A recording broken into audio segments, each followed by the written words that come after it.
Good morning and welcome to the Hot Track Sports Life and everything in between right here on 106.9 The Country Giant. We are brought to you by Lida Landing Cattle. We hang out in our Potosi Live studio and our guest up here on our phone line. We are helping out some leadership athletes today. Joining us, buddy of mine, longtime friend, CJ Thomas. CJ, how are we doing this morning? Man, I'm doing good. Thanks for having me, man. I'm really looking forward to it. We got a lot to cover, a lot to talk about. Football. And believe it or not, when Josh gets here, the Texas Rangers are doing something nobody thought. It's almost like a modern day major league in the fact that a lot of these guys that are making names, that are doing things to keep the Rangers in it and very much alive in postseason talk, are some guys that Josh is going to know, you may not know, and you're getting to know them along this journey with the Texas Rangers. And so lots to cover. After our first segment, our Big Country Electric My Town segment, first time having this guy, head coach Jonathan McClure out at Jim Ned, second year as football coach of the year. They have a big one this week. A tough one last year, 4-25 in favor of the Wall Hawks. Wall's another team that's looking to try to get their way back to AT&T after a great run last year, came up a little short. But Jim Ned, 2 big wins so far, and so we've got them. And then excited to have our celebrity guest pickers, because last week we had 2. This week we're having 2. Joining us a little bit later to do some picking will be Coach O, Brendan Osborne, and former Wiley Bulldog, former Texas Tech Lady Red, former WNBA player. Brittany Brewer will be here. Our studio, 8 o'clock hour, and Brittany. And so lots to cover, lots to go over. So CJ, we say it all the time. With football season here, we could easily do our Stop and been out college game day, kind of getting every week of NFL and the game last night. It's a easy topic to cover, that's for sure. And so as we start looking at these topics, we'll kick off with our Lawrence Hall Headline Report again, and CJ mentioned it, with football up and rolling, and now pretty much every night you'll start seeing some crazy games, obviously Monday night, but Thursday night on until Tuesday, you've got football and, of course, college football last night. Big game last night, ACC matchup, North Carolina State and Wake Forest. North Carolina State moved to 3-0, 34-24 last night. C.J. Bailey had 3 touchdown passes, 201 yards. And I didn't get to watch it last night. Me and Josh and Zane and some folks, other previous guests, Grant Cunningham and Zach Seitz. We were out at Mulligan's last night in a 2-game golf scramble. So didn't get to watch last night, but you were watching a college game, and there was even some action off the field. Yeah, I left or something like that. My wife actually said it looked like it was on fire, and I woke up this morning and there was something about some of the somebody else. I thought that was pretty cool. So she was right. I kind of told her it wasn't anything. So last night, NC State wins again, 34-24 last night. CJ mentioned it, the NFL game last night. Green Bay, again, Micah Parsons, a whole year, all season long, were the Cowboys going to sign him? The answer came 2 weeks ago, and the answer was no, and he heads to Green Bay. And last night, they did the what do they call those uniforms? They call them something, not color out, but yeah, they were kidding around, saying that the Packers missed a chance to call them the white cheddar uniforms. Oh yeah, and that's what I called it. I said they were the white cheddar last night. They were the white with a little bit of green yellow on the sleeves. But the Green Bay Packers last night, Jordan Love coming off of a big win in their division against the Lions last week. That's going to be one of those that when we talk a little bit later on, CJ, is maybe they're still on that Lions wagon. We'll find more this week as they get into Green Bay Packers. Jordan Love looked really good again. 292 yards, 2 touchdown passes with a win, 27-18 over Washington Commanders.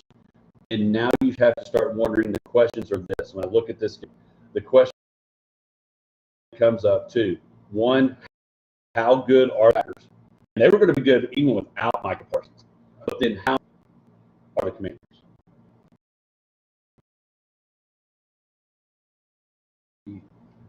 James had a tough week one matchup, and then with all the hype with Parsons coming over there. I mean, like you said, the Packers are already a good team from the start. I mean, last year they showed that. Their defense has always been solid, and really, I mean, I think they lost. What was the cornerback that left and went to?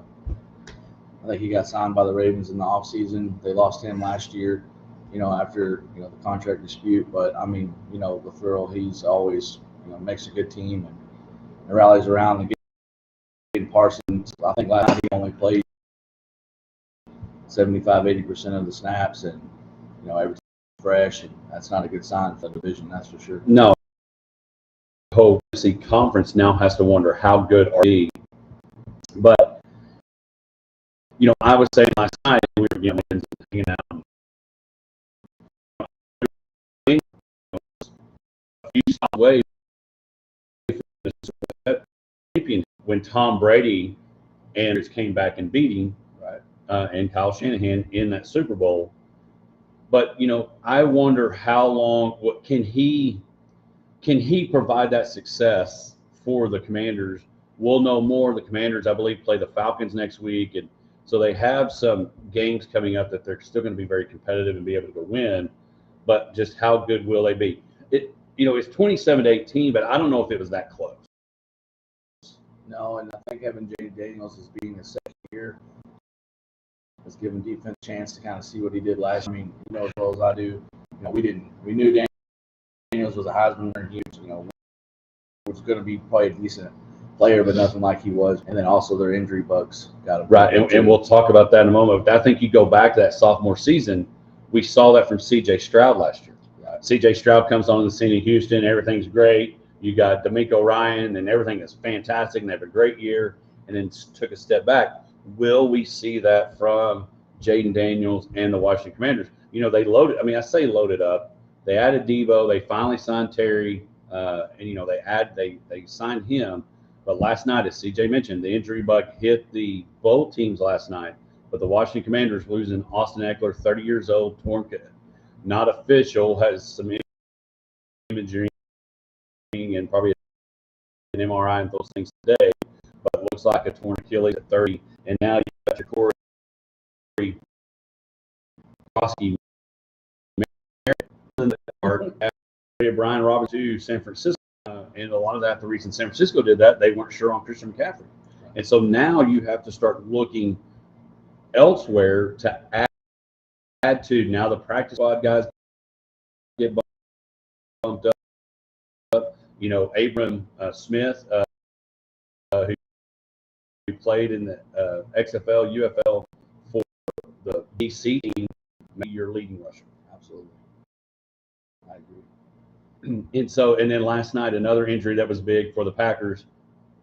Jaden Reed goes down, broken collarbone, probably one of those things that Matt LaFleur mentioned it in post-game press conference, that he feels like that he will probably be back most likely in the season. But in that period, they're already without Christian Watson, and now you have to start looking who's going to step up. And it's a golden opportunity for Matthew Golden from the University of Texas to be the guy that some may be in that regret stage of drafting him in fantasy football. Yeah, it's only being week 2, but it is scary. He's supposed to be, I guess, he's the highest wide receiver draft pick the Packers have done in 20 years. So I bet his special teams reps go down, and he's going to probably spend a lot more. With his Texas pedigree and what he did in college, I think he has the ability. And Jordan Love, he doesn't make mistakes, so I think they'll have a chance. I think people probably are starting to get nervous. They're the same ones that drafted Marvin Harrison Jr. last year as a rookie, thinking how good is he going to be? He's coming off this being at a great program, all the things, and next thing you know, he struggled. Yep. And so anyway, But last night, we don't know what's happening. People are doing a lot of stuff in the mall. Nobody's attacking us. We're okay. But somebody's moving some stuff, but we're okay. CJ and I were okay. But again, last night, big game last night, 27-18. The Packers are maybe the real deal. And then you add Micah Parsons to it. They could very legit be the real thing. And so also want to mention congratulations to Keegan Hollis from Texas Farm Bureau Insurance Hodgeback Player of the Week. Big game for him last week against Wilson, 46 yards, 6 touchdowns. Again, that's our second week of doing that. Easton Malone winning last week, our first ever. And then this past week, we went out to Gorilla Land and the Trent Gorillas and Keegan Hollis with the big game and winning that last week. And so we got lots to cover, lots to talk about. We're going to be heading out to Jim Ned to call Coach McClure as a big game again against Wall tonight with him shortly. But again, that's our Lawrence Hall headline report. Line.com is where you can find if you need that new car, truck, or SUV service department. They will get you taken care of. They are always fantastic. When we come back, we'll have our Big Country Tuscola on our Pest Patrol phone line to see how the Jim Ned Indians are getting ready for the Wall Hawks as they come up to Jim Ned tonight for a big game in Class 3A. We'll be back right after this.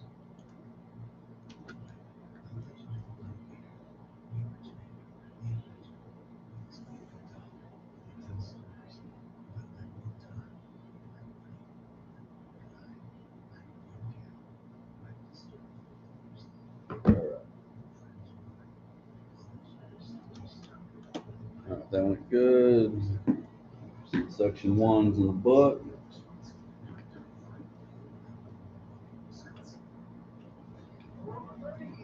Morning, Bobby. Morning, Mom. Really wish I knew more about Canelo and Crawford, Bobby. I'm not going to lie.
And I'll just do this segment.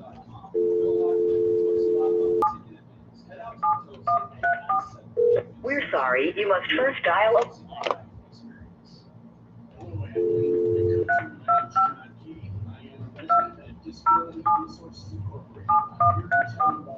We're sorry, you must first dial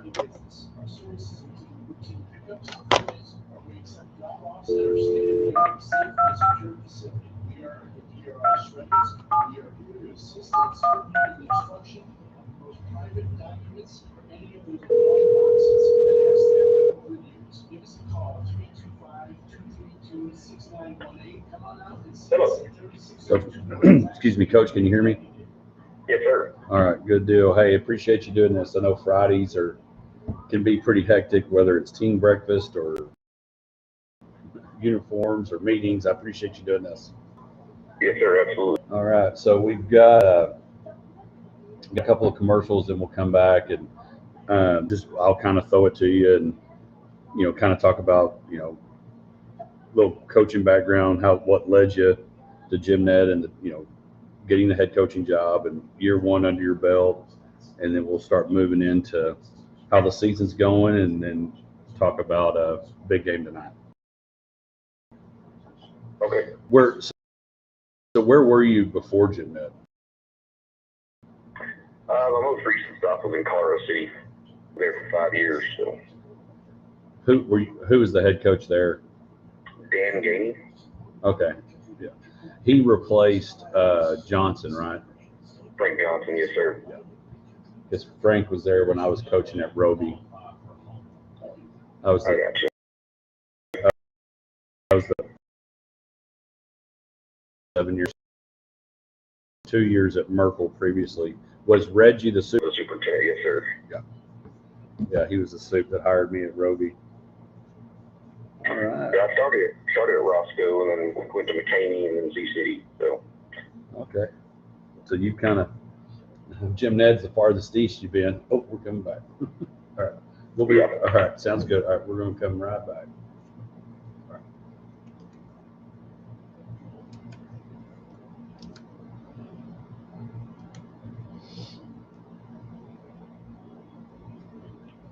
Make sure that's streaming.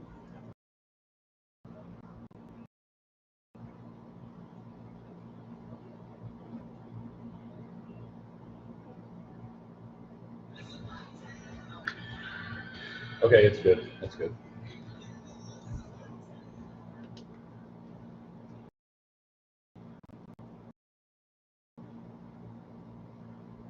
We know it is time for our Big Country Electric My Town segment, brought to you by Big Country Electric Cooperative members each and every day.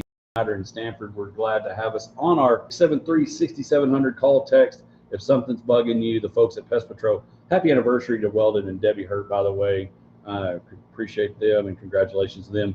But joining us, first time caller, and we know long time listener, Coach Jonathan McClure, joining us, the head coach out at Jim Ned. Coach, we appreciate you taking the time this morning. So, Coach, talk a little bit about your background. Head coach out at Jim Ned, entering your second year. Talk a little bit about your coaching journey and what was it like and to get that first head coaching year under your belt.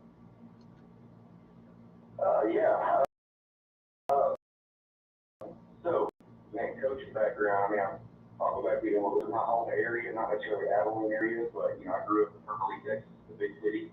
And, my folks grew up in Snyder, and so when I graduated college and I was looking for a job, I looked for it in this area. So I coached in Roscoe for a few years with Jonathan Hadlock and Chuck Cassidy, and then went out west chasing some money for a couple of years out to the Navy. And then my most recent stop before Jim Ned, I spent 5 years in Colorado City, coaching under Dan Gainey over there. So I didn't stop. I promoted up to Dan and was the defense coordinator at each place I was at. And so that's kind of where we were at when COVID hit. I was the defense coordinator for 4 years at Colorado City. And, I guess idle hands, that little time, my wife is a principal, and she just got a fixing certificate at that time. Interviewed for the principal's job out of Buffalo Gap Elementary. And so, much to our surprise, she got it. So I knew Coach Manning. He actually coached me in high school. His very first job, and so I was able to kind of, just work my way through. I was a D-line coach for 2 years. My first year was 2020 when I was state. And then, like I said, D-line for 2 years, and then moved into the defense coordinator role for 2 years. And then last 2 springs ago, last year, was able to elevate to the coaching position when he took a job at Carter Simmons. And so, for those things, you're never ready for that job, but at that point in my career, I've been a defensive coordinator now at 4 different schools, and it's entering my 15th year, and so when it came open, decided to throw my name in the hat, and we wanted to be here. It's kind of a scary moment for a coach, because then you're kind of caught in no man's land. If I get it, great. If I don't get it, what do we have to do? I said, I'm move. Obviously, they didn't want me here. When you stay, I had a coach on staff or somebody else that got the job above me. Thankfully the Lord took care of us, and I was able to get the job. And had a up and down year last year, but ended up on a good side of things. We went 3 rounds deep and had a very, very narrow loss that third round to a team that they actually lost in the semifinals, and it was a couple plays away from Oklahoma State. So felt pretty good coming out of it, and had a lot of guys coming back. So off to a start this year, just trying to keep it rolling. So one of the things, again, move from being assistant basketball coach to head coach at Roby. What would you say was the biggest learning curve or thing adjust to from going from the headset might have been on the defensive side to the headset of it all? I would highlight kind of two things. You know, I've been a head coach of several different sports. You know, I've been a head basketball coach with my first head coach job. That was out in McCain, and I was, you know, coaching floater tons and I had track coach boys and girls and I was head coach here at Jim Ned when I got the job. So, you know, from a head coaching standpoint, I thought, okay, I've done this part of it, but man, it's a lot more. It's deep for sure. You know, from having just a sheer number of kids we have in our program, you know, not quite about 85 kids from 7 through 12. And, you know, really we do it with about 9 coaches, 10 coaches. We got 1 part-time middle school guy. So just the organization from that standpoint, you know, we got lots of kids in the middle school and more than our schedule, you know, for the guys that we schedule for the most part. So, you know, we try to put together kind of a combo B team. We're not quite big enough to have an A and B team for both groups. But, man, we looked up and went, I got to get these kids somewhere else. So we did this a little different last year. We split up our combo team into 2 teams and we played each other. You know, we come out here called gym versus head. And we went to work. Things like that. Just, you know, logistics of it all was a big some of the sports I've been in. As far as the head coaching role. It's going from a defense coordinator, you know, when I took over, like I knew there were going to be things that were coming down the pipe that I didn't know about yet. And so while I was a defensive guy, man, I had a lot of confidence in the guys that come with me on the defensive side of football. So I decided to elevate my outside linebacker coach to be the defense coordinator and let him take over calling. And so I don't call these sides of the ball. You know, I don't call the offense. I don't call the defense. I'm there on the head with both and trying to work with both. But I'm kind of, you know, we used to jokingly refer to it with the guys that work in the CT. I'm Mac Brown at Joe. You know, I'm there and I'm there for time management, cloud management, you know, overall program design, things like that. But I'm not actually calling the player either. That was definitely a adjustment for me. Oh, I can imagine if you're used to hand signaling and bringing all the defense in, the next thing you know, now your hands are tied and watching and listening. But again, that's what important is when you are the head coach, whether you're an assistant or then for sure when you're the head coach, that coaching staff is so important to make sure you have the right guys around you, not only just on Friday night, but each and every day, because that coaching staff, obviously we use this term a lot, it becomes family. And so having the right coaching staff, whether you're the head coach at the Dallas Cowboys or the head coach at Jim Ned or anywhere in between, is such a huge thing. Yeah, absolutely. I mean, just from the way the guys gel in the office, how they work together to, you know, you really get a variety when you get out there on the actual field with your coach. You need a variety. You know, you need the grandpa coach, you know, that's going to put their arm around every kid and take care of, you know, kind of talk them up and tell them what good things. You know, you get two between, and, you know, I think we have a good mix out here. You know, the kids don't throw the ball, but they know who's going to get after them, and you know, be really just going to kind of take care of them a little bit on the side and then talk to them a little bit differently. But you know, when you're talking about 185 kids, you know, not every kid can be coached the exact same way, and more specifically, not every kid can be coached the exact same way. And these that, you know, all the different situations that we find ourselves in, and so you know, like I said, from most standpoints, having guys around you, probably the number one factor in my mind of success, other than just having athletic kids, you know, that are willing to be coached, but you know, from the side of things that we can control, you know, more important than scheme, the plays you call and things like that is having the right guys able to do there. Oh, and for sure. And so, Coach, let's talk about it. You're year 2, and you've got 2-0 on the record books, and 2 big wins. One over Estacada, then last week over Cedar Hill. I can't remember their full name, private school. And now you've got the Wall Hawks coming to town. How do you know, it's outside of district, but everybody knows in the Jim Ned area, you know, Jim Ned Wall is a rival that's been around for a long time. How do you guys look at it and get ready for a game and try to, you know, it's just another game? Man, that's a tough one. Some coaches take a different approach to it. You know, and that guy over there, you know, Coach Schlar with the Wall Hawks, he's a good friend of mine. over the last couple of years, getting to know him and everything. And we've talked in the off season, man. He feels about it totally differently than I do. He talks about playing our Indian shop song on the loudspeaker during the games, and he talks about having stuff up in the locker room. Like we were one of their goals last year as far as beating Dick Ned, because we beat them the previous year, and that works for some people. I don't go that route. This isn't our Super Bowl, it's a rivalry.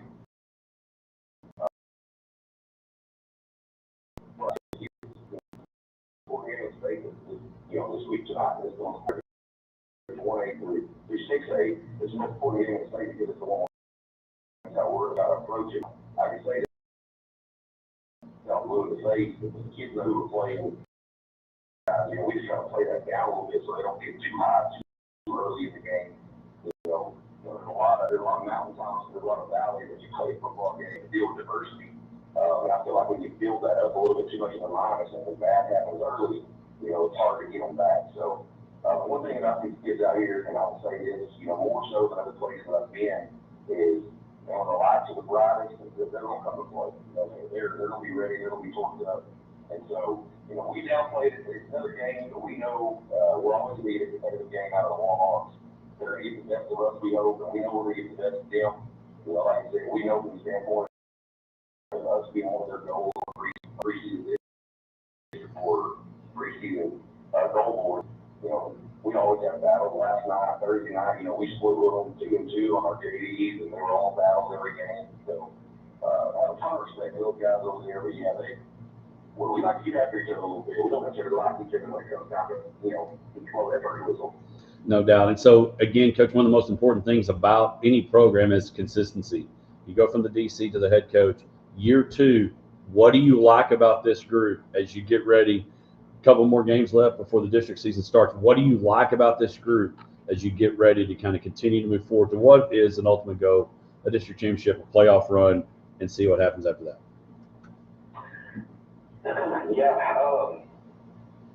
Man, so this group of kids, especially, specifically talking about our senior class right now, we are senior loaded. We have a couple of played up, waiting to see the forces freshmen. Fortunate to start playing and other start sophomores. And so, man, we've been going to battle with these kids, so to speak, for several years now. And so, the biggest thing going into it right now that I feel comfortable with and I want to have is the amount of experience that these kids have been through. We've been in close games, we've been in blowout wins, we've been in overtime games. But one thing these kids haven't done is any type of blowout loss. And so, and they keep games close, they give themselves a chance to win.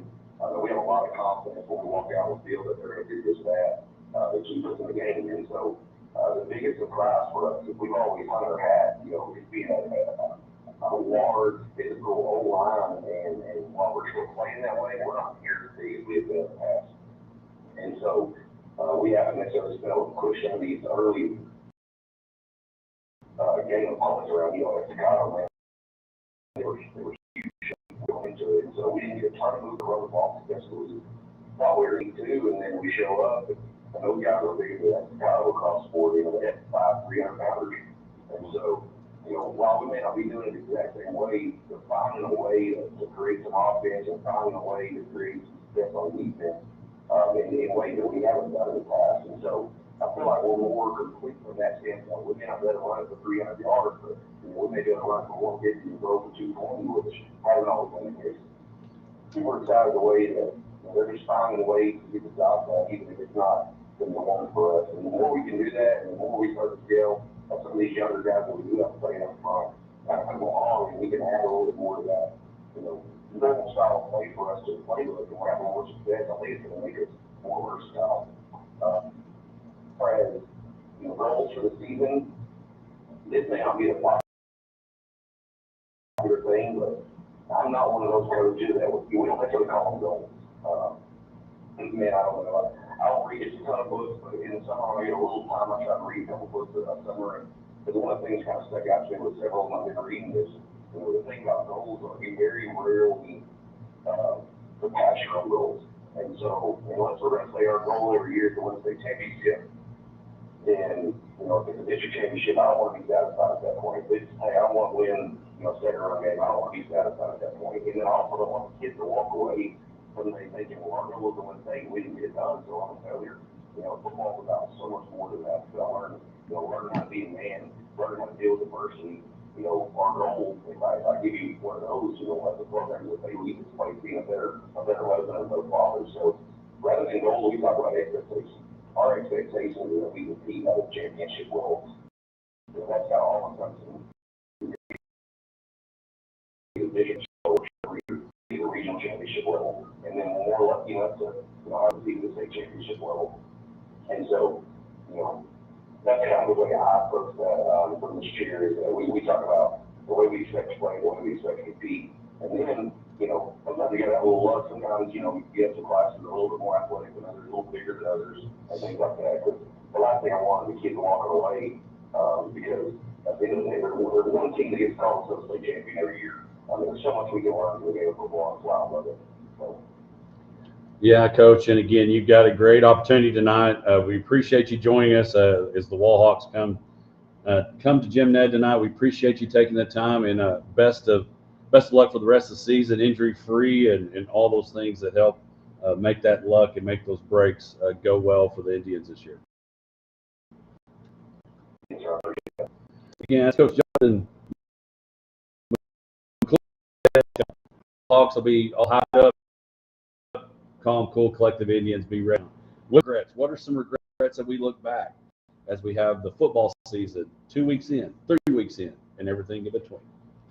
After 150 years, through the course banquet with only Rocky Mountain. Coach, I appreciate it. We learned one Yes, sir. Thank you for having me. All right, you bet. Hey, good luck tonight. Appreciate it. Thanks, Coach. You just have to start. Start building. Start shaping. Start living how your people live. See. Ended. Boom. All right, that's loud. That's an assistant. That's all. Celebrate responsibly. Here we go.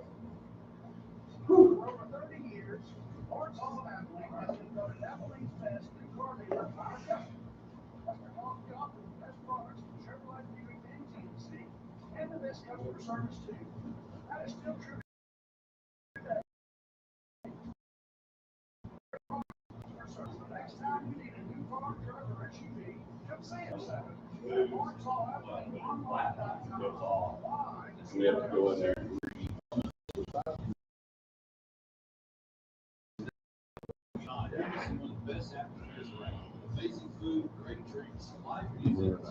Come back. Morning, Dad. CJ, or Dad says hi. Mom says hi. Connie, Randy. Appreciate y'all. All right, we got the My Town segment done.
Back. Regrets. Here's the forgot to do. I don't know. Sometimes all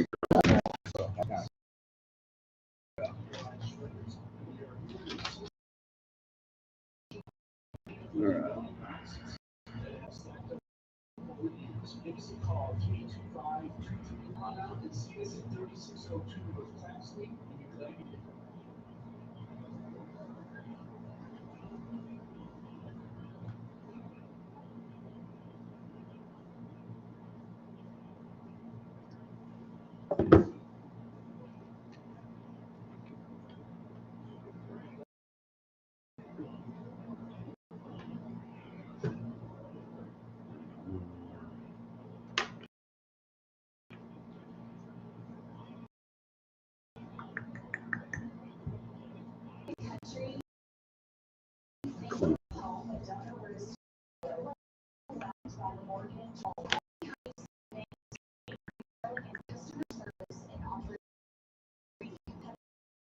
products and rates. Their experienced team will walk you through every ColemanBank.com and let CCSB get you home.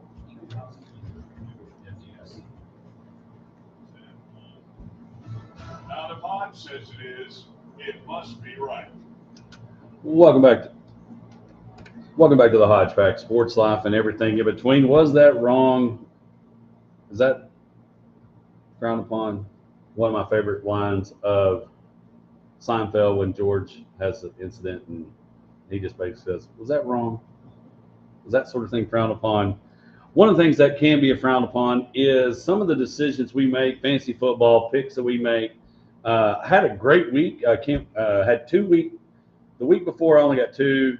This past week had a nice, great 8. Got 8 right in our pick 'em. Hopefully I'll do that well. And Brittany Brewer will be our stars in the 8 o'clock hour. Josh on his way. Still tons to talk about. CJ Thomas in with us. Misty's out helping Leadership Abilene today. And so, CJ, you play some fantasy football. I played some fantasy football, probably in too many leagues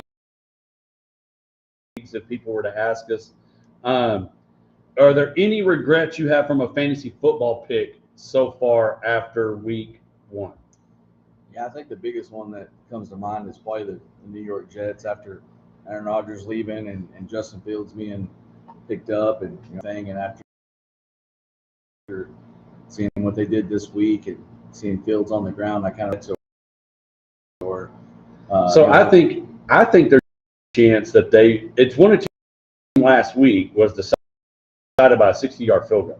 Right. Aaron Rodgers throws 4 touchdown passes. Aaron Rodgers and so we'll have to figure out. We'll get an opportunity. Who is legit? Because the Jets, they're disappointed because they had a chance to win it. But can they learn from it and say, all right, we lost one, let's make a run? I think it's going to be interesting to see, is there a regret that we didn't trust the Jets more? Are the Jets doing what they thought they should have been doing with Aaron Rodgers 2 years ago? So I think that's an interesting take are the Jets the ones that we're kind of wondering that they may be better? And it has to be a hard pill to swallow for the Jets when you see, your old quarterback that you didn't get a whole lot out of with the Achilles injury, come back into, with the Steelers, and the Steelers are always going to have that good defense, and Aaron Rodgers comes in and kind of gives them what, what they're missing on the offense. I mean, I can't remember the last time either. But you start looking at the Jets' schedule coming up, their next easy game, unless they get better over last week, is they've got 2 tough ones. They got the Bills and then the Buccaneers, and then they go to Miami, which we don't know how bad they really are. They may be terrible.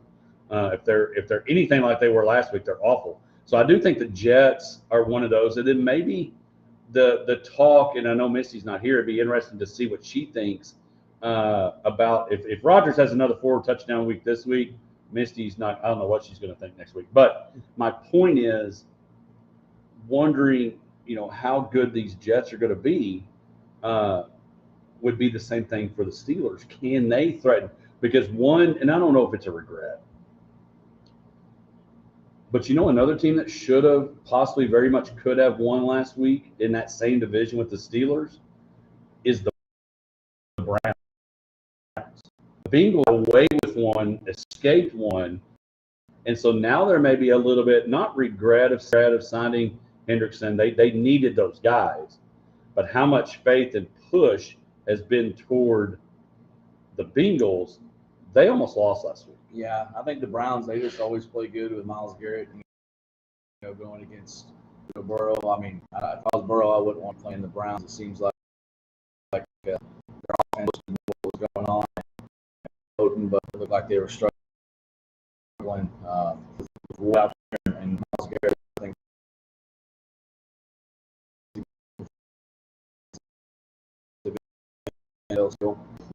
But if they see Jamar Chase, I mean, I'm glad I didn't have a high pick in one of my drafted of a disappointment, but you know him, it doesn't take long. He can have 3 touchdowns this next week and make up for it. So, well, and you start looking at some of the other games that happened last week. I think one at first, the one that I thought might be a regret, and it's kind of why this last night's Monday night game.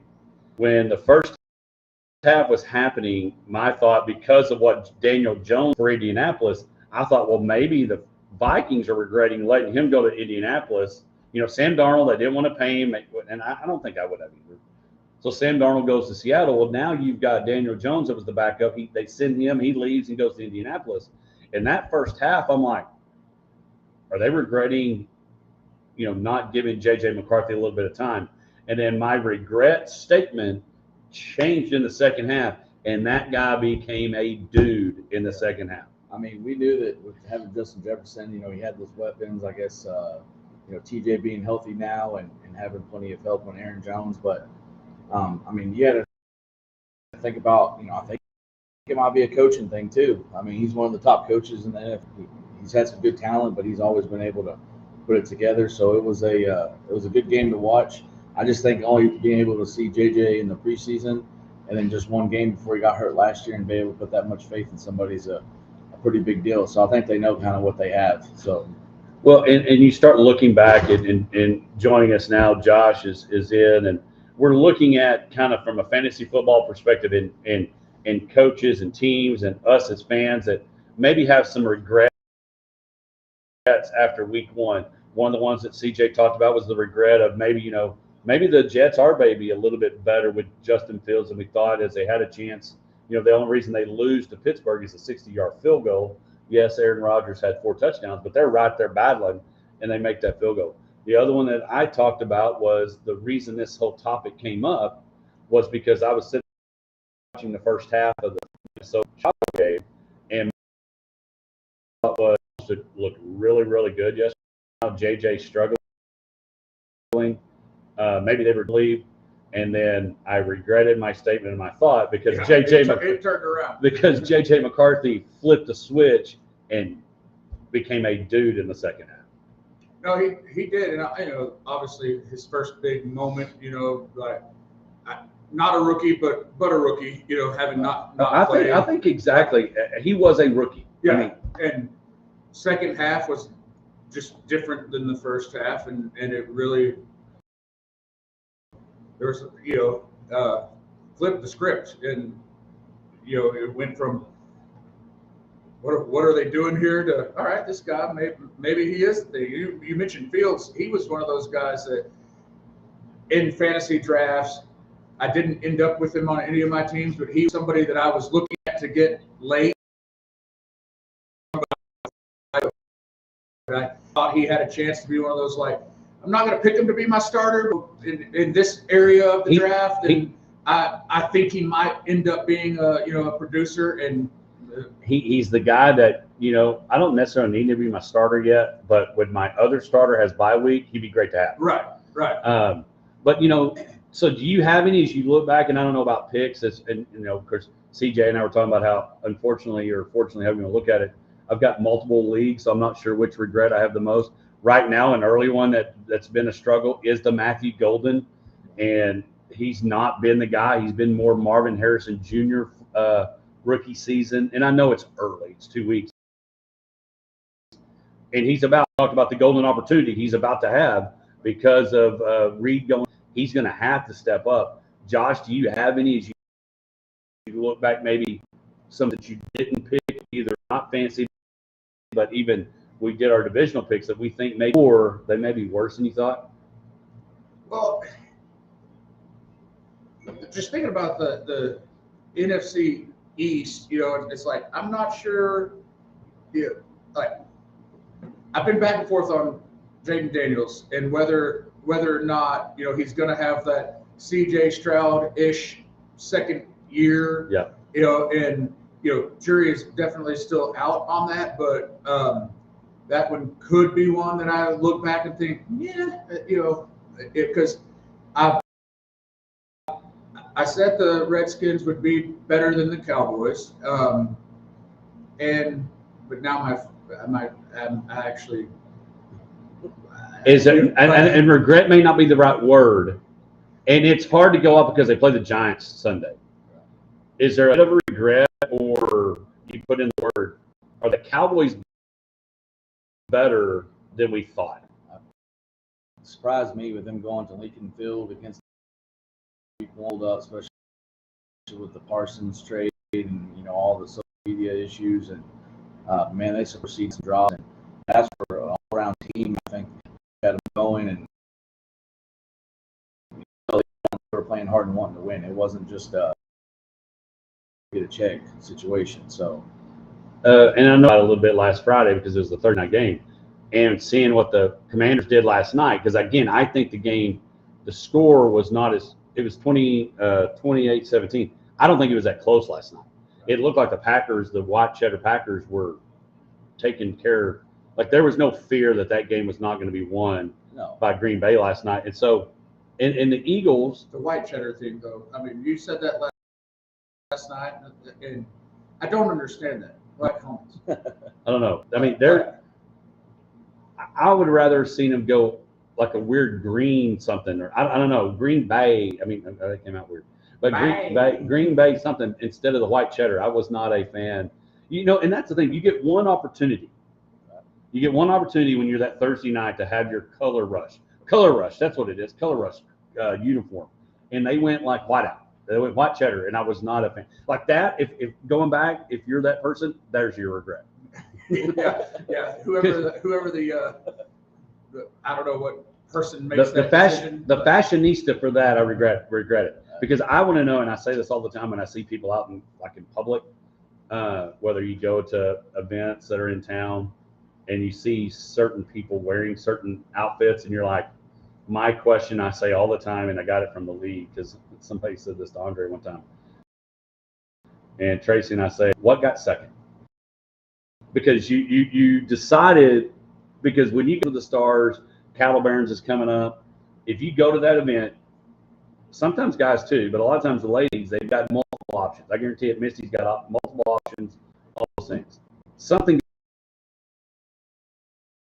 got second. And I've always wanted to know, like, what was the second choice that they went and said, we're going to white cheddar. One regret is that it might have been thrown in too soon on a team that Josh is wearing the hat. The Texas Rangers, Major League 6, the movie. Don't know who they are, but they're finding ways to win. When we come back, we're going to do a little combo. Texas Rangers report, MLB report, Misty's bag, Hodge, Josh, and CJ. More Hodge Pack to come right after this. Happy Thursdays, Life Refresher. A non-carbonated refresher with alcohol. I opened the door to the mall. It's 50 yards down that hallway, and I could hear every word that he was saying. Oh, really? I could not hear you until I got in the door.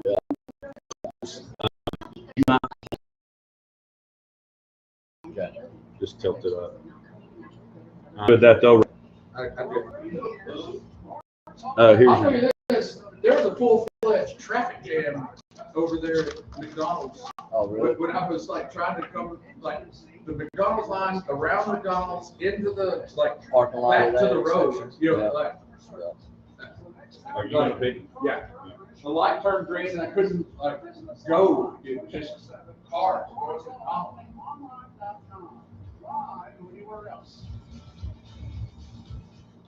Have you enjoyed the Potosi Live experience yet? If not, you're missing the best food, great drinks, live music, TVs to watch your favorite sports. The Potosi Live team will make sure you have an experience that you're going to tell your friends about. Check out PotosiLive.com. Live music. Nice and crispy. Head out to Potosi at 897 FM 1750 for the Potosi Live experience. And on the other ones, man, it's not a regret. He'll still finish probably top 5 easily, but You sit there and watch neighbors getting all those targets and you can't catch any of them. I'm like, let's put Jackson Dart in. Let's give it a chance, guys. Yeah, and I like Russell as a person, but like, come on now. one of the shows I love watching and listening to is Unsportsmanlike Life on ESPN. Uh-huh. And it always reminds me of us watching the Super Bowl NFL player. But they got Cohen and Michelle Sloan. They're so good.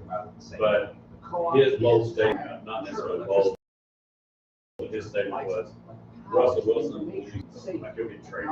Right. I trust the co-op because we are the co-op. They're our neighbors. Our friends. Our home. You are the most important part of Big Country Electric Cooperative. Call, stop by our offices in Roby, Steiner, and Stanford, or visit online at bigcountry.com. Hello, Abilene in the country. My name is John Keating. I am president at Disability Grease Incorporated. I'm here to tell you about our document destruction and for routine pickups, purges, or we accept drop-offs at our state-of-the-art, safe, and secure facility. We are the DRS shredders, and we are here to assist in searching the destruction of private documents for any of the years. Give us a call, 325-232-18. Come on out and see us at 3602 North Clark Street. So it makes it easier for me to, because it auto prompts.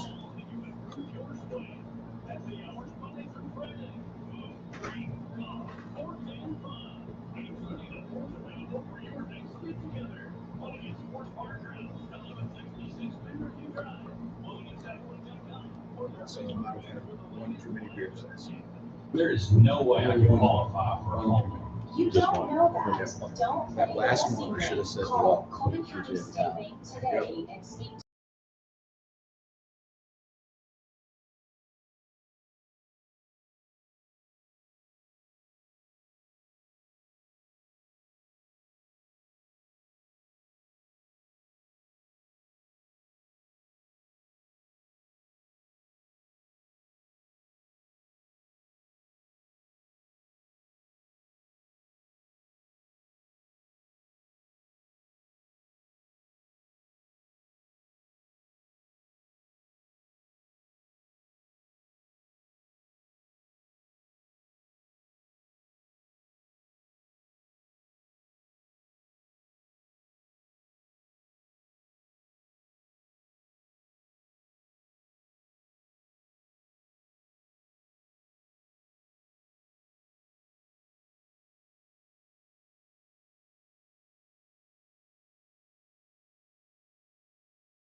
we are at the, like I said, 15 games left in the season where it's every game matters, just playoff atmosphere baseball, which I've said on this show over and over and over again, that is the goal. Obviously you want to win, you want to go to the playoffs, you want to hold all the things for your team through the entire season, and it still really is. I mean, that's what you have to hope for.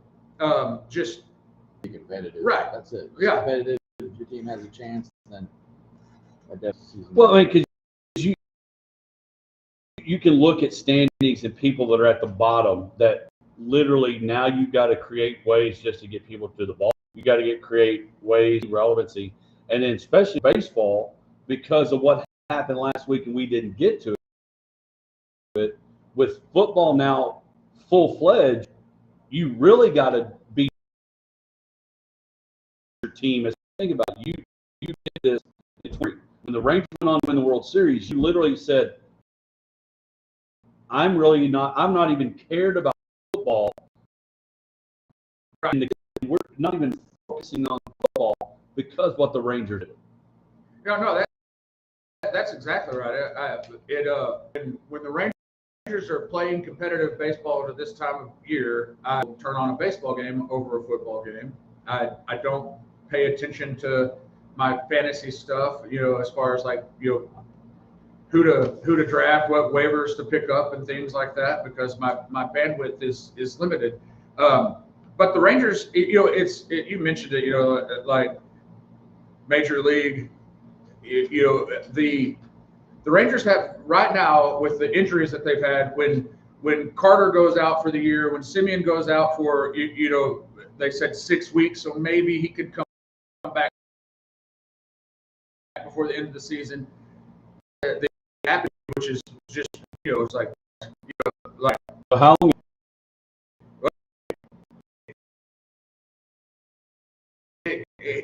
He is beginning baseball activity. He is possibly coming back for the series this weekend. Obviously, we've seen what Adolis Garcia can do in high pressure leverage situations, so that would be a good thing. They've done this run, and I've joked about it, but it's like their lineup every day consists of 3 AAA players, a couple guys that were cut by other teams earlier this year, and some utility infielders. And amazing staff. And you look at it's Mega Big Ron, Kelly, Jeter, Molly, and Corbin. You did not hear Evolve. What Jacob Latt said, took over for Evaldi,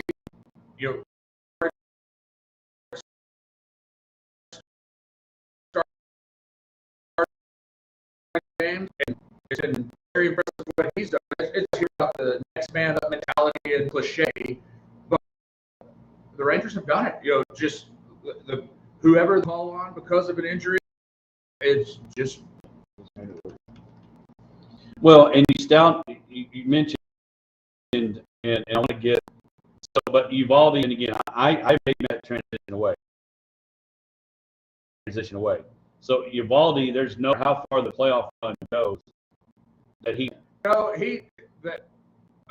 who knows? But there was talk that if they did make it to the playoffs, he could come back. Would be, that would be one of those things that I would have a hard time thinking the Rangers went deep in the playoffs if he is not able to come back. It's still there's a chance, just to make the playoffs, because they are 2 games back, but games versus the Astros Monday, Tuesday, and Wednesday of next week. The Astros are currently 2 games ahead. So they're like, if the Rangers hold serve in New York this weekend, like, and that's take whatever they're coming. 0-for-3, whatever. As long as the Astros do thing over the weekend, that series in Houston next will be gigantic. Well, and then the rest of the schedule benefits the Rangers because you've got Miami, Minnesota, Cleveland. I mean, for the most part, Minnesota are definitely like out of it. They're just running. They're still in it, so but by the time that last series comes around, so that does benefit the Rangers. And the Astros not only play the Rangers for 3, they play the Mariners for 3.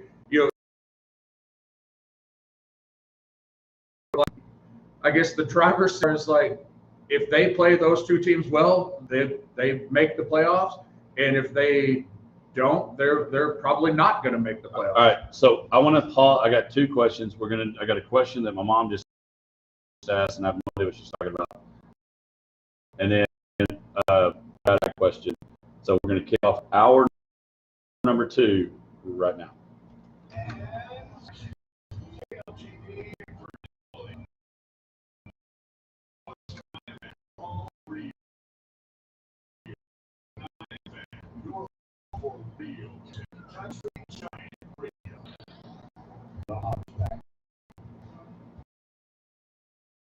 Settle in right now. It's time for hour 2 of the Hot Pack. All right, it is time for hour number 2, brought to you by Coleman County State Bank, ColemanBank.com. Give them a call if you need to look for a house mortgage team there, Tammy and those folks. So I guess I'm not paying enough attention. I moved over to it, and mom and dad watch a lot of Rangers, just like you. They're calling them the Little Rascals. That is what Dave Raymond called. I'm not a fan of the nickname, but yes, he does call him that. But you think about it, it's like Michael Hillman has been a guy 20 old. He's a rookie, so he Texas A&M. Like he's been in professional baseball for 8 years. Yet this year the Rangers picked him up off of waivers. I believe it was the Mets go, and you watch him play and you're like, how is this guy never, like, if nothing else, he plays stellar center field defense. Right. And he suddenly, like, he had 5 RBIs the other day. Like, the Rangers scored 5 runs. He drove in all 5 of them. Follow that up the next day with another home run. That's an incredible story. Cody Freeman, Azuna, the Harris, I can't remember his first name. Got he was up Rangers earlier this year, went back down. The Rangers released.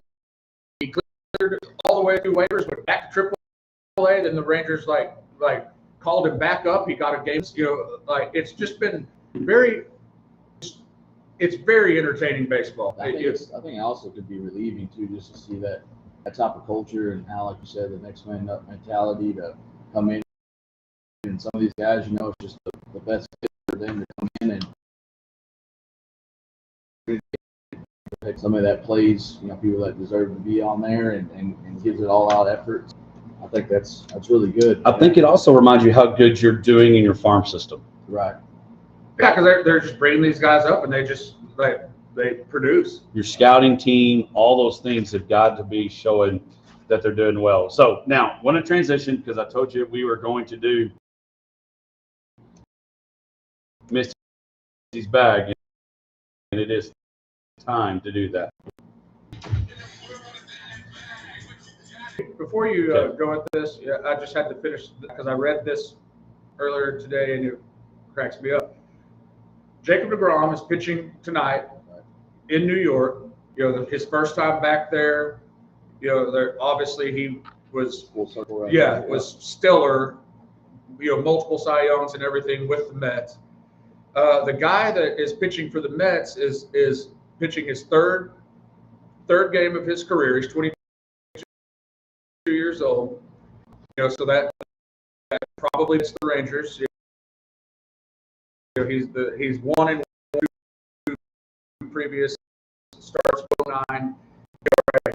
But the thing that I thought was most ever read in my life, and his name.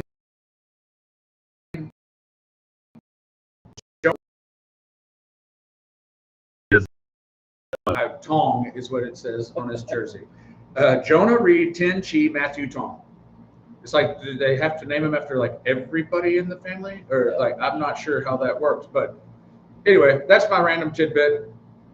He's got 5 middle names. That's pretty wild. Not gonna lie. All right, so I did What's Your Bag. It's time to do Misty's Bag again. Misty out this week, helping with Leadership Abilene today. 1166 Ben Ritchie Drive again. Josh and I were there last night helping another fundraiser that Kyle and Morgan do such a great job. Things for the Young Life 2-man golf last night is a lot of fun hanging out. They've got a glow-in-the-dark golf tournament coming up on September 27th, so get signed up for that. So this question is kind of different, odd, and weird, and we're going to give out, but you cannot really talk about baseball and not talk about with the lost her mind, the Phillies Karen, and how she handled the situation. Shout out to the Phillies. I was trying to look it up. Who was the guy that hit the bomb? Harris Bader. So Bader hit the home run. Did a really good job. She dad, they get the great moment after the game and all the things. So my Misty's Bag question is, what is the appropriate situation? A T-shirt, what into the stands? What is foul ball home run etiquette? Well, if there is, I've actually struggled with this a little bit. I have. Are you Karen? No, because I have, like, right. And if there was a ball to, like, I would want to give that ball to my 100%. The appropriate thing to do is let the kid have the ball. Absolutely. I mean, and that's the other thing is like. If you catch it, if you cleanly just catch it, you're not fighting anybody over it. You end up with the ball. You can then decide who you want to hand it to. If there is a child that's there, you probably, and as a grown adult human who are incapable of that, then you probably have other issues in life. Yeah, and I could see, like, when she came over and that person came and got the ball from quicker than they did, and they had 3 kids sitting in those seats, then that's a little different situation. But I think if he would have the ball's live, you go get it. If he steals it from her grandkid, right, or something like that, okay, now you have a whole nother squabble. I mean, but it has to be in their hands. I right, mean, but it was a loose ball. Absolutely. And here's the thing: imagine what that was Bryce Harper's. A lot of money. So then it kind of changes something. So let's take kids out of it. Let's take kids out of it. What is the etiquette period? Because tonight you can go to a football game and like footballs are going to be thrown in the air and all these things are going to be. If it's your hands, if it's in your row and there's nobody in there, it's free play. I mean, you have to understand that. But if you miss it, don't blame your inability to catch it and take it out on some dude or a parent. There's no rule, you know, of like, if the ball, it's not like you touched it first, it's yours. I mean, if the ball is rolling, as long as you don't physically like assault somebody to get to it, it's fair. I mean, You it's, know, like, it's like baseball, you know. It's like it's just part of it's like a pastime. The ball's in the air, everybody has a chance. I mean, that's just the way it works. I mean, like you said, as long as you're not running somebody over or jumping over a seat, landing on somebody, then it's fair game. That's part of the thrill of it. Yeah. Anyway, she made news. If you want to make news, that's not the way you want to go viral.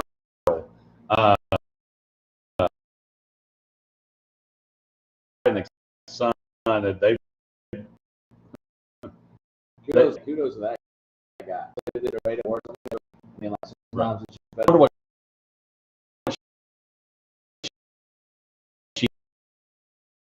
Let it go. I don't know, the amount of had off and out from what I've seen, you know, like been, I'm sure there have been, but you know, not the, you know, big national concert thing got, but still I would be like so embarrassed, you know, like, and we're up against a hard break, but I'm going to tell you, we talked about regrets in the NFL. She's got a regret, I can assure you, for that, and I don't think that baseball was worth it. When we got college football so good right now, and maybe the state of Florida has some of the best teams in a big game this weekend. Do we have some regrets in college football? We'll be back right after this. And as your touchstone energy to longer, we know our community isn't just important, it's everything. You don't have anything to drink, right? To provide the energy we need. All right, okay. Because for us, Yeah, when we come back, we'll talk college football. And we may do this too, and talk about some like Tech, Oregon State. You know, how good are they?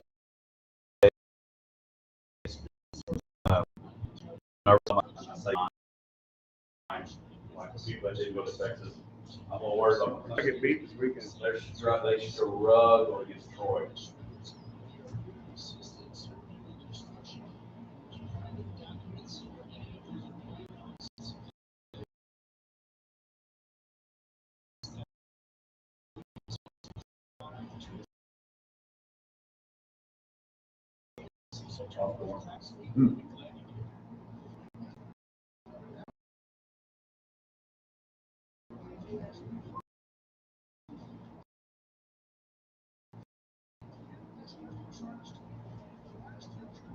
These coupons expire in January.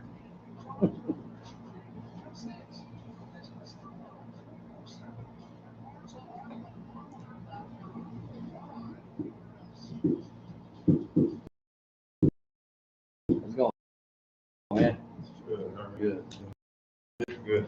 So, Ryan's just so good.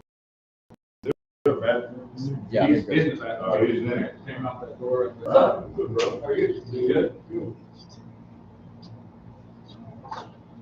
What's that? Expired coupons, just like they're sitting up there for, that coupon expired January 31st. So it's 2025. Been sitting here, finally, it's like, I don't know. Good call.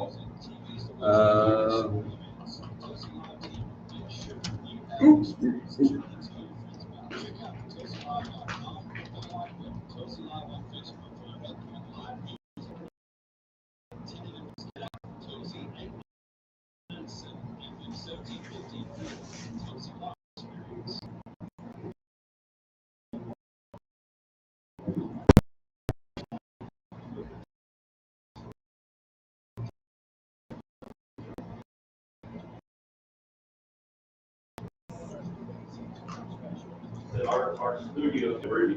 I mean, you're already tall, but I am not.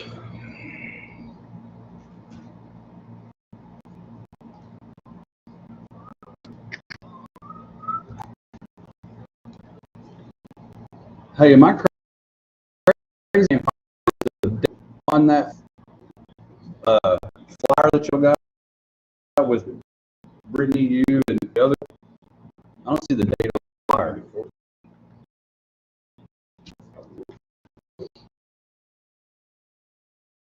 October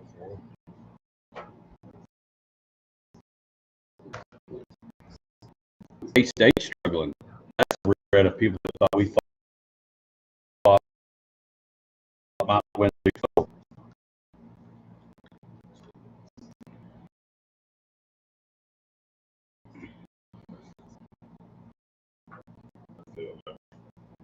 Oh,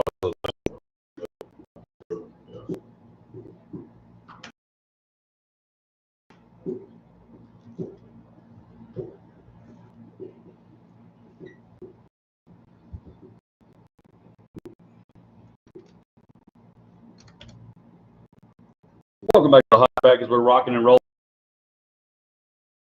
into college football. We have talked a little bit of NFL, the Texas Rangers again this week with the Mets, and head to Houston for another 3 series there.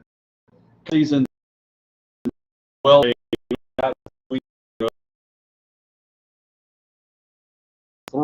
Some again, don't forget we'll have Coach and Brittany Brewer as our guest pickers a little bit later on. But Josh, CJ, a lot of good games, a lot of good teams. We're still trying to figure out who is good. Do you have any regrets? Any regrets in the college football? We talked about the NFL. I'll start off while you think about it. I don't regret. I'm a Dabo guy, fan of Clemson, all the things, but and then had to literally battle the folks from Troy to get their first wins. And Josh will be picked later. They go to Atlanta to play a very up Georgia Tech team. Yeah, I definitely was trolling you a little bit. And that's one that, I mean, I know that you're a Davos and you pay way more attention to. They're one of the teams that I picked them in the playoff, playing for a championship, all those things. And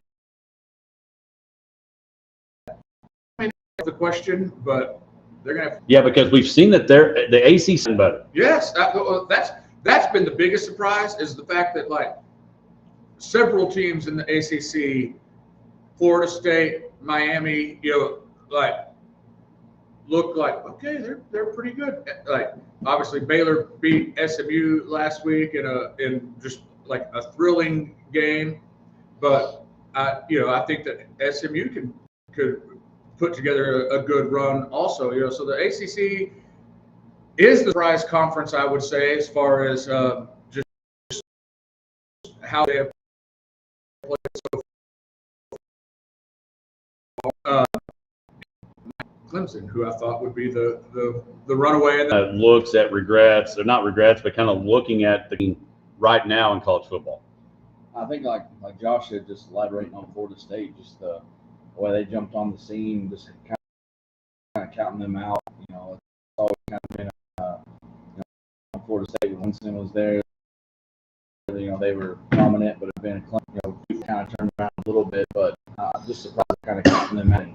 I mean, especially with new NIL.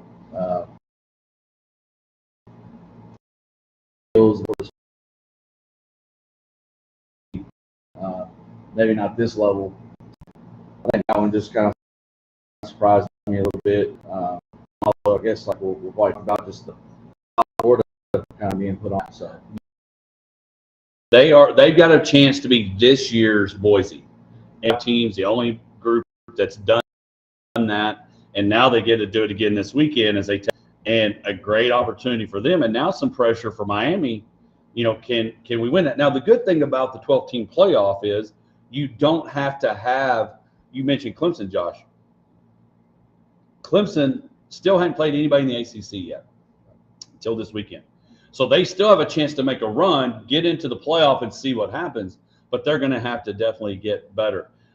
Start looking. I think one of the biggest ones that regret, and I didn't pick Nick and Josh that down. A lot of people thought K-State, the old folks in Manhattan, were going to be really good, and they are 0-2 and lost from Tarleton State a few weeks ago. K-State and now the Big 12 is interesting to see. Not regrets, not anything like that, but I think, and of course, Tech's got their first big.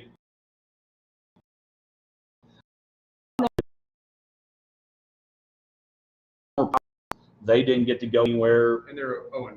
And they're 0-2, but it's their first not test, but it really is for what they've had so far. And will Tech be able to? We don't have it on the pick 'em sheet. We're still going to let Brittany pick it just because I'm sure she won't pick the Beavers. The Big 12 may need to start either getting some more recognition or. Well, I think the jury is still Kansas State were both thought to be the top of that and neither have performed very well. And we hadn't seen Tech play anybody, and because I needed them to win by 48.5, and they only won by 48. So Bad beat. Bad. Yeah. And I'm telling you what's great. Baron Morton played at Eastland, and Grant Cunningham. He's here because kind of been his. Unfortunately, he's had some injuries, but now CJ mentioned NIL. There's no reason why Tech cannot find a way to win the Big 12. Well, I do think that they are probably the team to beat as far as the Big 12 goes. And but like I was talking about, several of those teams just haven't performed so far, so it's hard to know. And then I made fun of you for picking Army the best of the rest or whatever to make the 12-team playoff, and then they lost to Tarleton the first week, and then they turn around and beat a power. So it's too early in the season, and the beauty of this playoff system works now is they matter a lot, but you're still much in it. And I've said all along, that's why we like it, because the NFL last week, we had the Bills and the Ravens. 41-40, amazing game. Lamar Jackson and the Ravens still can't find a way to beat the Bills, all the things. Both them and the Chiefs, everybody that's lost, still has a chance to find a way to make it to the Super Bowl. In the same deal, Clemson, those teams, they lose, they still can find a way. This is my last question. Texas loses at Ohio State. They play San Jose State last week. You got UTEP this week. The other operation, we saw Ohio State 70. Florida State. Need to start doing some. And I know we got to be interested in coach at the moment. Wins are wins, but does dominating? I think just talking a little bit, just because that's really what you're hearing. I mean, they really have the talent, they have the recruit. It's focused on what's important and not outside questions from the media. So I think just to keep it quiet and build some confidence going in tougher games, I think throwing a 70 piece on one of the teams would help things.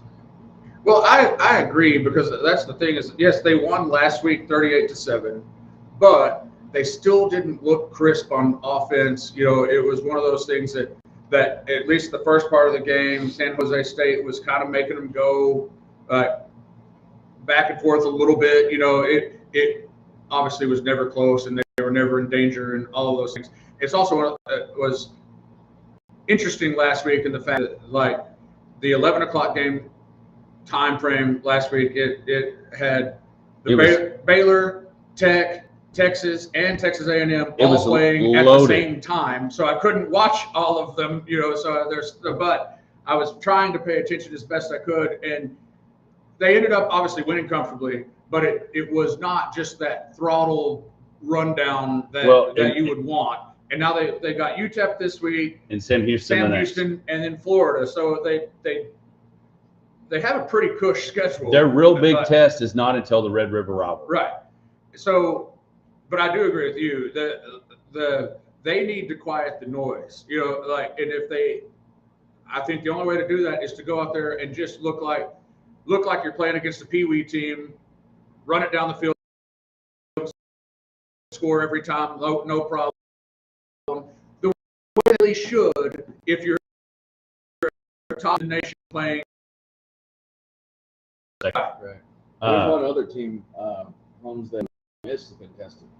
You know, they're playing Arkansas this week. Arkansas hasn't really beat anybody of prominence, but I mean, Kentucky stayed in that game this week. You know, it was a 7-point game. So, I mean, Ole Miss is ranked 17. Arkansas is not, but that's a game went up. Yeah, I think I love their coach Pittman. I mean, he's like most not there. I love him. He's so good stuff. Called. When we come back, Coach Brittany, coach some game right after that. How are you? Good, how are you? I was like, it's good for me to listen to someone. How are you? I'm Ryan. Brittany, nice to meet you. Thanks for coming in. Thanks for having us. Feel free, we'll give y'all the chairs. Okay. So when we come back, we'll talk again, we'll talk how things go with, you know, all of that stuff. We'll let Coach O talk a little bit about the new grass behind the gym. Yeah. And then we'll transition into business. Cool. So, how many WNBA questions have you gotten since it's Kind of sprung up. Yeah. Pretty much all Caitlin Clark stuff. Yeah. Like, Yeah. if you'll watch some other games, maybe I can tell you more, but I like that people are watching it though. At least one team, but Right. yeah. Yeah. Not yeah. Hopefully. It is. I mean, it's not when we finish, but field and stuff we're gonna start next week. Okay. So 7 Thursday, 7. So we're running. We're still September 28th, still doing that. Still doing it on that Saturday, running fast. Did y'all have something yesterday? It was through a community foundation did a future fund group. So it's like 50 people out there that kind of got a behind the scenes tour. Yeah, that's what Misty about it is too, but we're different golf. That's what I thought.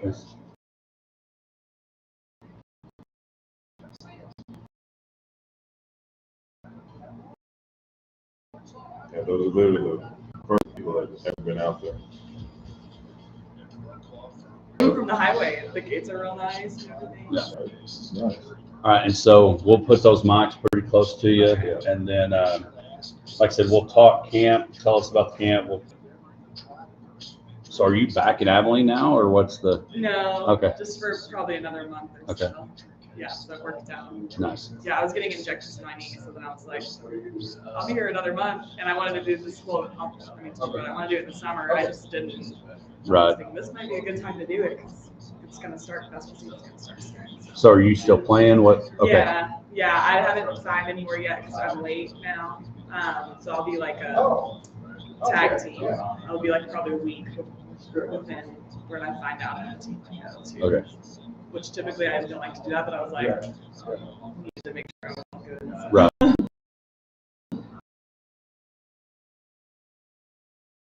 So, And I do 3x3 too, which is fun to talk about too. So. okay. Yeah.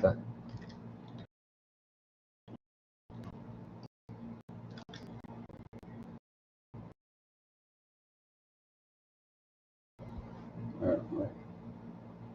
All right, we got 3 more commercials.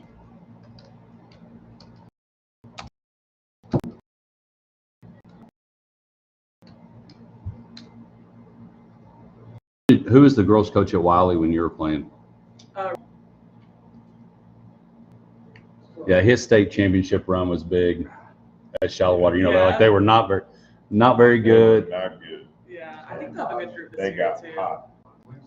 They lost, I think, pretty early, maybe late. But I think that was a team this year. He got hot. December is 500.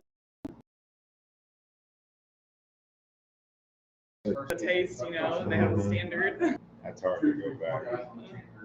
He's and the rest of them, they're just like, just teach them how to just throw the ball, you know?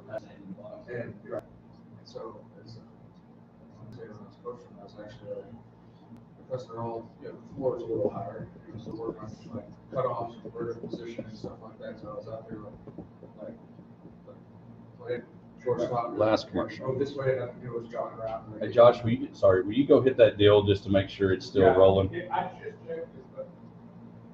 Well, the good thing is we can see the flat line, so it doesn't.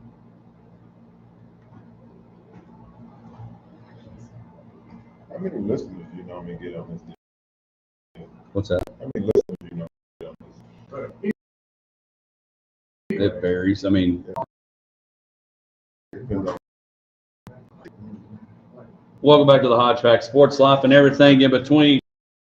Don't forget, appreciate checking out our Tyler Cagle college football coming up this week. Be sure you if you need a defense lawyer, reach out to Tyler Cagle. Will come back to Tyler Cagle Law Firm.com. Now to pick yet, but we're going to. But joining us in the studio, I told you he was going to get taller and going to be a lot cooler. Not that Josh, myself, is joining us now. He's got a gym, he's got a whole field behind him. Probably a tournament happening now. There's no telling. That guy's so busy. He's probably doing a lesson now that just telepathically somehow. But joining us in studio, Coach O, and also Wiley Bulldog, homecoming week. There you go Bulldogs. Osborne and Brittany Bird, thank y'all for taking time this morning. Thanks, Ryan. So, Coach, everybody drives by. They got lights. It's been an awesome gym. It's kind of like you drive that way. There's always, you can pretty much guarantee there's horse trailers at the expo because there's something always happening, and there's always cars there, and so big time. And now on turf, a lot of things happening in your world. Now there is. So we have 10 fields that we'll be kicking off. Grand opening on the 27th, but actually next week on Monday, if you drive by around 6 o'clock, you will see both parking lots full because we'll have 7-on-7 football with FCA, and then we'll have our volleyball league going on at the exact same time on Monday. So it's about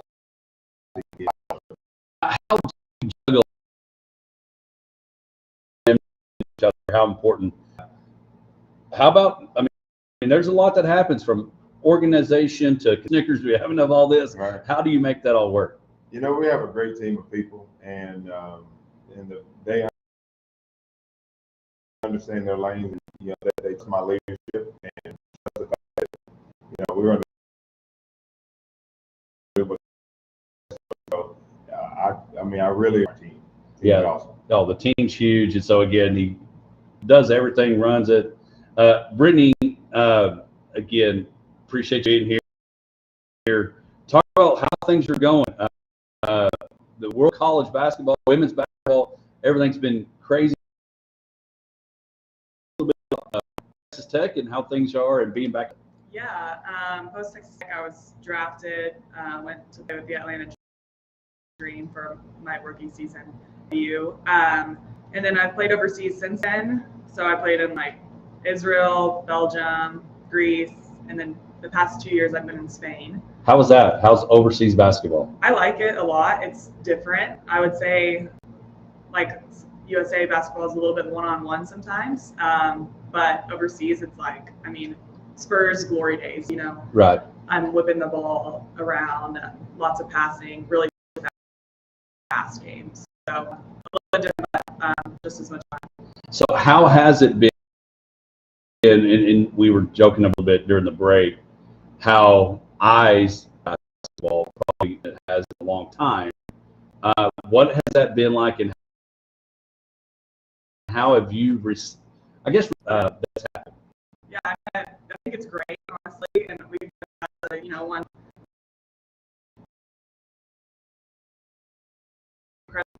player over the Clark that's brought a lot of attention. A lot of fights and stuff. I think it's a stuff, watching clips, so let's go, and it's chippy, and the W's always been like that. It's very competitive, super competitive. It's just getting its kind of, moment to shine right now. So I got a question for both of you, and you can answer it. One of the things that, unfortunately, I hate that the drum is gone. I'm still old school, and that the state tournament's gone. Last year, the benefit that Abilene got was we got Aaliyah Chavez to play a lot in Abilene on her run. What do you think that's going to be like, Coach? You've coached a lot of great players. You've played with great players. Brittany, you've done the same thing. What do you think that's going to be like going from Lubbock Monterey over here, and now what kind of pressure that looks like? On a there, and really she has a dad that doesn't let up, and her family supports her and drives her. But I think the way the OU system is set up, I think she's going to thrive. She's going to get not the same amount of shots that she got in high school, but she'll probably get about 15 to 18 shots a game, which for her, if she's shooting it well, she can put up big numbers. What was the biggest adjustment for you going from Wiley to Texas Tech? What would advice, or how do you think she'll handle it, and what advice would you give making that move? I'm excited to see how she actually handles it, but I do think she'll handle it well. She's been the top dog for a while. The pressure is not going to be a problem for her. But I would say, physicality and defense goes up. You can't really have anyone in the high school time that could guard her. So, there's going to be more pressure. Much of that also that's on you, but required of you play at that level. Well, I would say it's important. Yeah. So those women are strong. A lot stronger than that.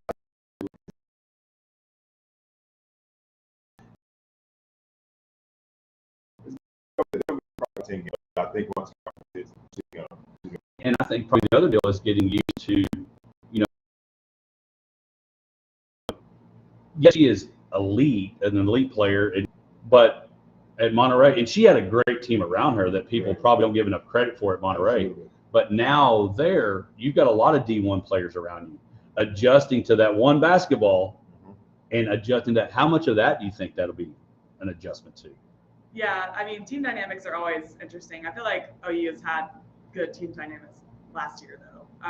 So I think they probably have a good foundation, a good culture that she's going into. And she knew that when she was signing up. She knows she's going to be a star still, but she knows she has good players around her, and she doesn't have to rely. And honestly, she can't rely because of the defensive pressure. She's going to need to use her teammates a lot more, and she'll have the ability to. Yeah. So I just think it'll be interesting. Everybody joking about Caitlin Clark, but I think now eyes will be state championship was played here in Abilene. Right? Yeah, we all got fortunate because there wasn't a regional tournament.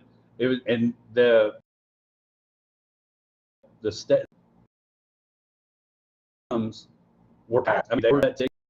You don't see high school kids. Nobody stayed around at the old Merkle gym when I might have had my 6 points to sign autograph, and tell them.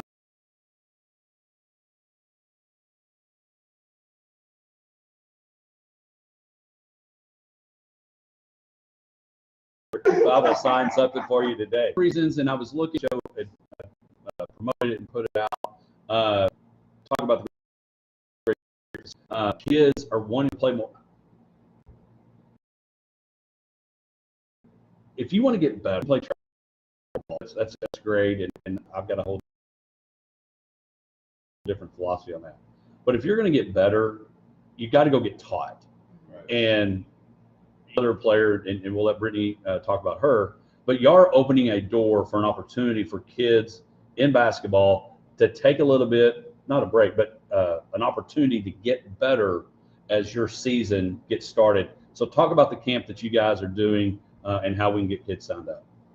Yeah, so I had pitched the idea to Coach when I got home from Spain this year. I was like, I think I want to do a camp. He was like, let's go. I think I actually might have done it in Spain. I said I wanted to do it. So anyways, he was like, let's go. Maybe I was going to have to. But didn't end up doing it in the summer, just kind of let, things go by. But it'll be like a back to and basically clinic where I want, obviously the end goal is that they build confidence and have fun. I think a lot of girls struggle with the confidence aspect of their game. And also, I wanted them to get a little taste of shooting, stuff like that. I think it'll be fun before. But the end goal is that they realize that basketball is the best sport, obviously. And I know it's a struggle. And I'm a basketball guy. I was fortunate enough to be a head basketball coach at Roby. We had some success. And one of the things that we're seeing that's become hard for basketball coaches is how many are going to the other side of net, bigger net. And so I'm a huge fan. So what grades and because I'm talking about this actually last night with some friends. You've got to put in because we didn't have travel ball. Right. We had open gym and we went and played against other people, and then we did it on our own. I was a gym rat. If I was I maybe need to be a range rat and be a better golfer, like I was with a gym. But I could shoot and play, do all those things. And so I just think this is a great opportunity. So what age groups can come to this camp? 6th through 12th grade. And hopefully we'll have enough to where we can split it up between junior high and high school. That's the end goal. Just so that, the skill level is different. Some of those girls might be up there with the high schoolers. I'm not going to action anyone off, but if there comes to be a little, split them up. Next year. And they're playing younger. How old are your kids? And they're playing in a league at Coach O's facility. Yeah. They're playing younger. And I think the more, and Josh can talk about this when we start doing picks, when you start being able to coach a level that they understand the game more, it makes it a lot easier. Because I've got buddies that say, hey, when Dixon gets old enough, you're coaching their basketball team. And I'm like, I don't know if I'm ready to coach 4, 5, 6-year-olds yet or whatever. Right. But that opportunity to get the ball in your hand and play is so huge. Well, and Ryan, really what's unique about this camp is that all these girls want to get right is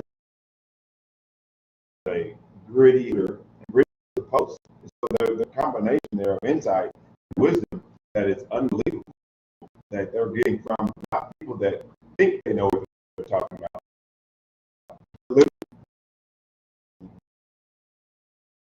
And any information that she gives a student is what this is life experience. I know that I know. And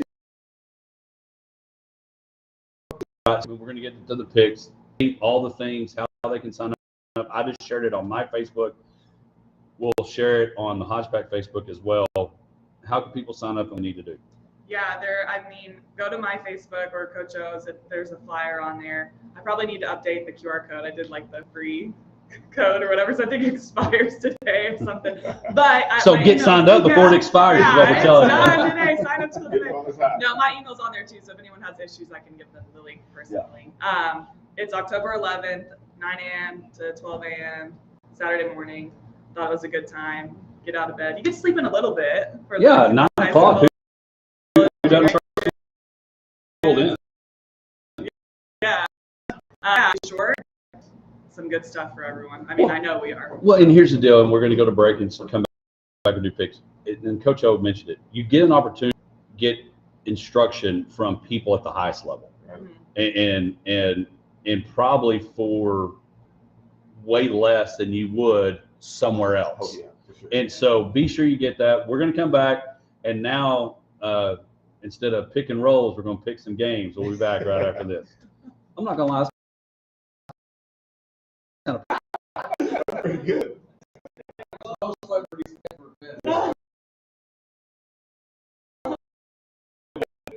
Text me that because I need to send it to my wife so we can try to get them all this signed up. Oh, yeah. Love that.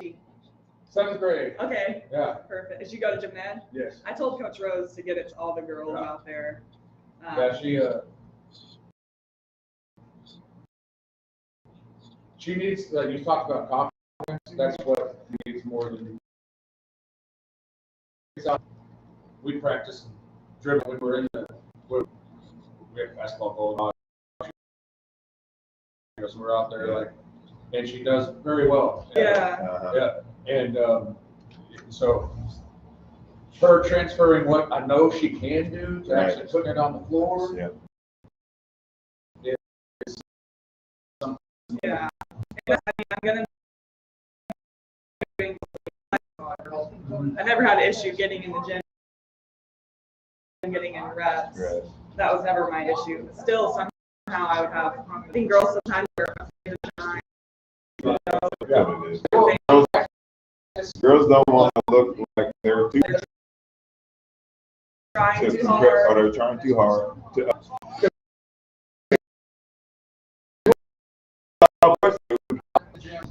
Garage, like, you know, like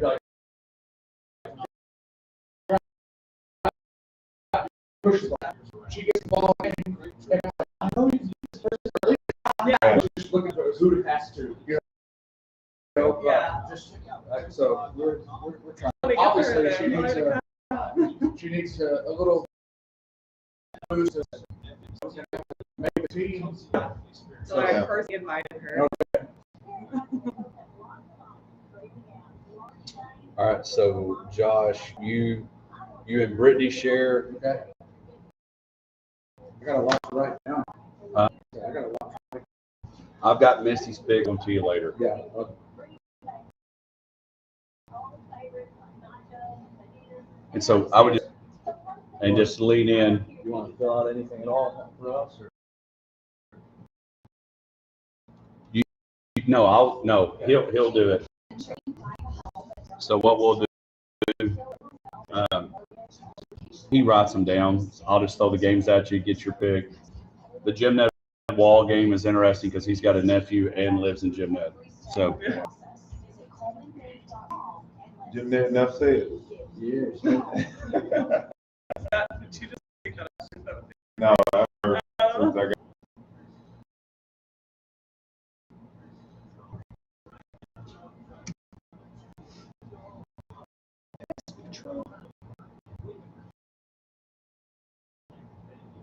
Did you say it's 9 to 12? I always mix that up. Like it's from the morning till 1. That's gonna be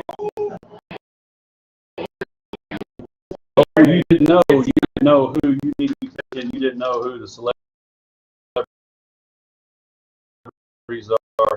You do now. Guest picker this week, Coach Osborne. The QR code will be updated. All the things. It's going to be there. Sign up. Basketball camp through the 12th.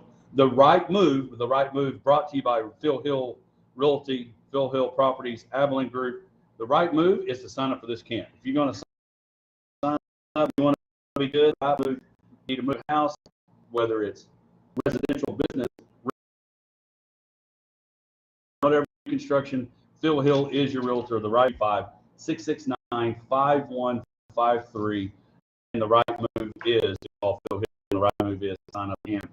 Who's the other guy, real quick?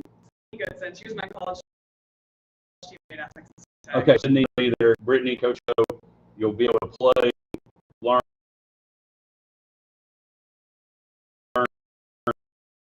all. And if you want to get better, you got to sign up, and that would be the right move. This last week, you look like you had something to say. Well, I mean,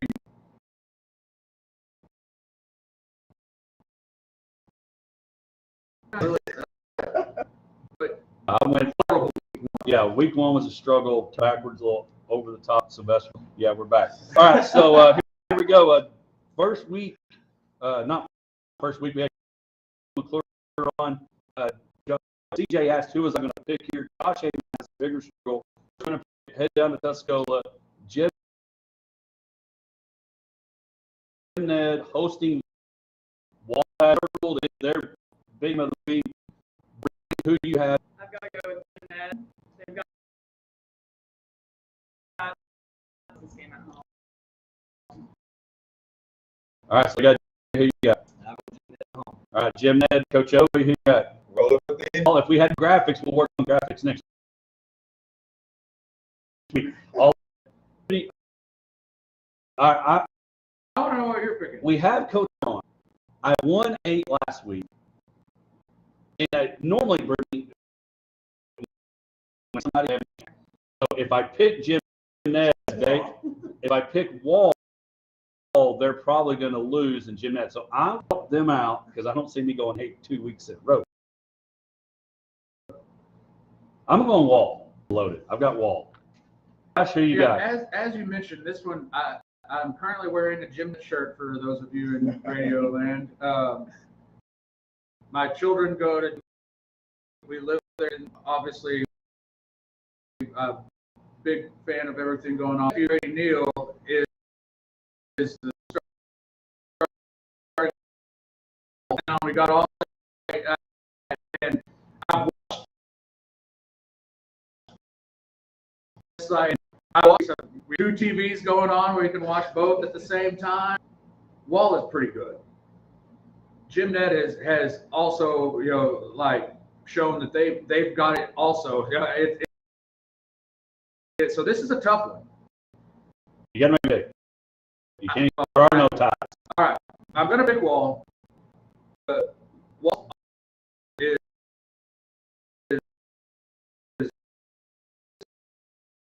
it's going to be like strong. I'm looking in there in Tuscola tonight. So if you want to watch a good football game, this is going to be one. So all right, you got Wall. Misty went Jim Ned. So everybody went Jim Ned except Josh and I. We went Wall. Want to be sure we get through all these. Let's go through. Abilene High, Permian.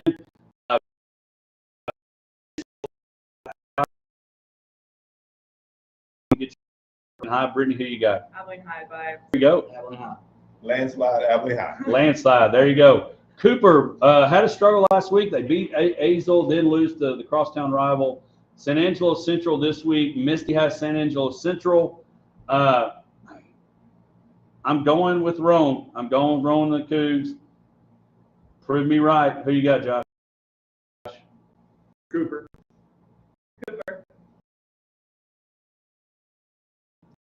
Oh, there you go. We stayed local. All right, Tech. This is one. Misty's got Clemson.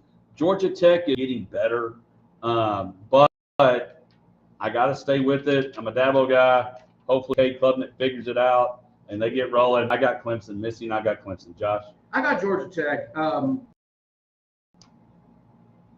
You're wrong horse. Yeah, well, hopefully this. In a tight game. Clemson. By an 8. Oh, there you go. Josh, Lone Ranger on the Yellow Jacket. Georgia, Tennessee. I think it's going to be one of those that you may pay somewhere you watch it. Head to Potosi Live, Mulligan somewhere, Lotto, get somewhere, watch this game. Tennessee, Misty has Georgia. Josh, who do you got? I've got Georgia. Georgia, Kirby Smart's the difference. I agree. Bulldogs. All right, there you go. Georgia. The other final, we got 2 more college games. South Florida, Miami. Again, we mentioned them earlier. They won and they go into Miami and break that up. Misty has Miami. Josh, who you got? But this is the game of the year for South Florida. It's the one that they're going to show up, and I would not be surprised if they pull it off. But I am going to pick Miami. Same feeling, Miami. Yeah, Miami. Well, this will decide if Carson Beck was worth the transfer or not. Worth the dollars. Miami by 7. Oh, Miami by 7. He threw it out. I'm going the Lone Ranger, South Florida. There's my upset, and I'll probably regret it. You're welcome, Miami. Notre Dame and Texas A&M. Cannon Dobie. I'm going to just say it. Cannon Dobie We're playing in the 500 next week. Josh and I will be playing next week. Cannon is on his way with 11 buddies to watch Notre Dame and A&M. Misty's got Notre Dame. I'm going to change mine before anybody says it. I'm going to pick A&M. I had Notre Dame. I am changing it to A&M. They find a way to win at one of the most iconic venues there are. I've got A&M winning. Josh, who you got? Irish. Notre Dame. Notre Dame. I got A&M. All right, here we go. The Chiefs. We got 5 minutes left. Some NFL games. The Chiefs and the Eagles. Should it be panic mode? Are we talking? Maybe Travis is struggling because he got engaged and doesn't know what song's going to be written about him. I don't know. Chiefs hosting the Eagles looked very breakable last night. Should have come this week. Josh, who you got? I got the Chiefs. The Eagles. I'm really down on the Chiefs, and it's just one game, I know, but they didn't play well in the Super Bowl. They didn't look good against the Chargers last week, so I'm picking the Eagles. Got the Chiefs. It's really hard for me to go against the Chiefs, but I got to go Eagles. Ross being out, Worthy being out too much. Eagles. Yeah. I think a little opposite. I think the Chiefs. I think they're playing it at Lincoln. I feels they're playing at Arrowhead. Josh, Misty has the Eagles. Okay. Moving on, Buccaneers, Texans. I think the guy that nobody looks at enough, and some people may not like him, especially people at Tech when he went to OU, but Baker Mayfield is actually contributing, and he's doing what he did at Cleveland. And I've said all along, instead of letting him play hurt, they should have let Case Keenum play a little bit longer. And you know what? The Browns might still be good. Because when he was with the Browns, they were playing fine. They were good, competing. They were a fumble out of the end zone from possibly playing in the AFC Championship game. I've got the Buccaneers. I've kind of gotten off the Texans wagon. Maybe not off the Texans wagon, but I'm on that Buccaneers wagon because I think Baker's legit. I've got the Buccaneers, and so does Misty. I've got the Bucks also. Got the Bucks. Bucks.